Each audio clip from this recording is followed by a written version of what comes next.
បាទសួស្តីបងប្អូនទាំងអស់គ្នាថ្ងៃនេះខ្ញុំនឹងមកបង្ហាញទាក់ទងទៅនឹងការប្រើប្រាស់ mixer 4 channel ទាក់ទងទៅនឹង mixer គឺ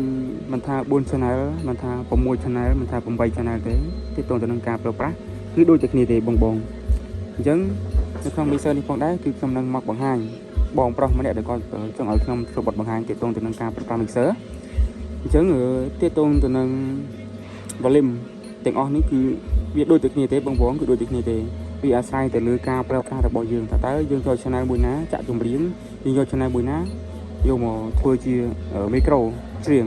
បើសម្រាប់ខ្ញុំនៅក្នុង mixer មួយនេះគឺខ្ញុំយក volume 2 នេះ volume 2 នេះចាក់ចម្រៀងបងឮចម្រៀងតិចតិចហ្នឹងខ្ញុំវិញឡើងទៅលើគឺអញ្ចឹង volume 2 នេះគឺខ្ញុំចាក់ចម្រៀងដល់ពេលតែ volume 1 នេះ volume 1 នេះគឺខ្ញុំយកមកដាក់ micro អញ្ចឹងខ្ញុំនឹងមកសេរីទាក់ទងទៅនឹង micro ដើម្បីបង្ហាញបងទាក់ទងទៅនឹង volume micro នេះគឺវា control វាមាន2 4 5 6 7 volume ទាំងអស់នេះគឺយើងត្រូវការប្រើការទាំងអស់អត់តែមួយទេអត់តែ volume មួយទេ volume មួយនេះគឺជា volume អកអញ្ចឹងគឺយើងអត់ត្រូវការប្រើប្រាស់វាទេអញ្ចឹងជាដំបូងគឺយើងត្រូវបើក gain វាមកនេះ gain វាហ្នឹងយើងដាក់វាបញ្ឈរមកបញ្ឈរក្បាលនេះដាក់មកដេកចឹងក្បាលnàyដើម្បីឲ្យសំឡេងរបស់វាកាន់តែខ្លាំងហើយសម្រាប់មួយនេះគឺ pen នេះគឺទៅនឹងសំឡេងល្អមកយើងបិទមកខាងឆ្វេងនេះសំឡេងវាទៅខាងឆ្វេងអញ្ចឹងយើងត្រូវការបញ្ឈរវាមកដើម្បីឲ្យវាលឺទាំងសងខាងតែពេលតែមួយនេះគឺទាក់ទងទៅនឹងសំឡេង high ទៅពេលយើងច្រៀងយើងត្រូវបើកវាបញ្ឈរមកដើម្បីសំឡេងវាចេញយើងច្បាស់និងស្រួយមួយនេះគឺសំឡេង high sorry mid សំឡេងបញ្ឈរដែរមកនេះគឺ low នេះយើងបញ្ឈរដែរមកហើយពេលមួយនេះយើងអត់ត្រូវការប្រើប្រាស់ទេនេះគឺជាសំឡេង effect reverb យើងដាក់វាមកយើងបញ្ឈរដែរមកឆាត់តិចមកអូខេប៉ុណ្ណឹងបានជាការស្រេចហើយទាក់ទងទៅនឹងសំឡេងទាក់ទងទៅនឹងសំឡេងមួយនេះក៏ដូចគ្នានេះក៏វាអាស្រ័យទាក់ទងគ្នាជាមួយនឹងប្រភេទ effect នេះមួយដែរដូចគ្នាអញ្ចឹងកាលណាបើសិនជាយើងអត់បើក effect នេះទេគឺមានន័យថាសំឡេងរបស់យើងគឺវាអត់ត្រូវទេអញ្ចឹងគឺយើងត្រូវការបើកវាដែរឥឡូវយើងសាកធ្វើតេស្ត micro ន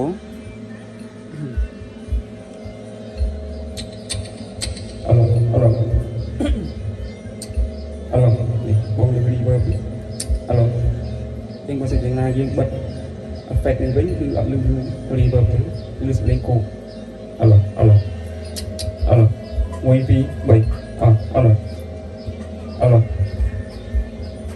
ចឹងបើសិនជាយើងត្រូវការសំឡេង reverb ពីមួយក៏ echo យើងត្រូវការនេះជាមួយ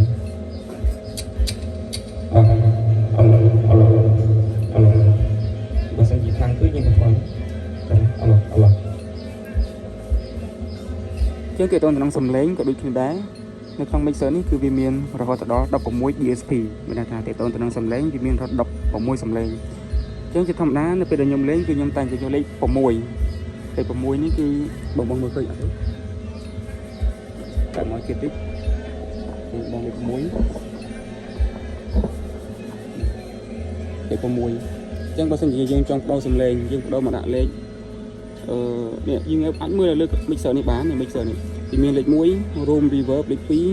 លេខ3លេខ4រហូតដល់លេខ16អញ្ចឹងសំឡេងគឺទៅតាមនឹងបើសិនបងស្រឡាញ់លេខមួយណាយើងសេរីវាមកនេះអត់ធ្វើខំនេះគេសេរីវាមកយើងចង់មកលេខប៉ុន្មានឥឡូវឧទាហរណ៍តែខ្ញុំយកទៅលេខ1 room reverb យើងចង់មកលេខ1យើងចុចទៅលើវាផ្លក់មក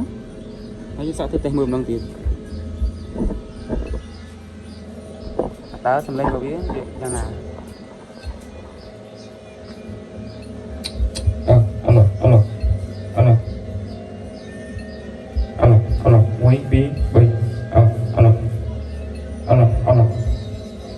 ជាងទាក់ទងទៅនឹងសំឡេងទី1នេះគឺជាធម្មតាគឺតែងតែយកទៅនិយាយនៅក្នុងសារប្រជុំអ្វីមួយគឺជាប្រើលេខ1គឺត្រូវហើយខាងលើនេះក៏ដូចគ្នាដែរអានេះក៏វាជាសំឡេងជំនួយដែរកាលណាបើយើងបិទវាអត់ឮសំឡេងទេឥឡូវខ្ញុំសាកធ្វើតេស្តមើលពេលយើងបើកសំឡេងវាក្រែ1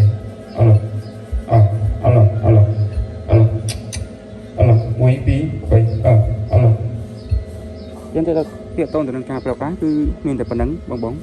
បើសិនជាមានចម្ងល់អីផ្សេងទៀតអាច comment បាននៅក្នុងវីដេអូអរគុណ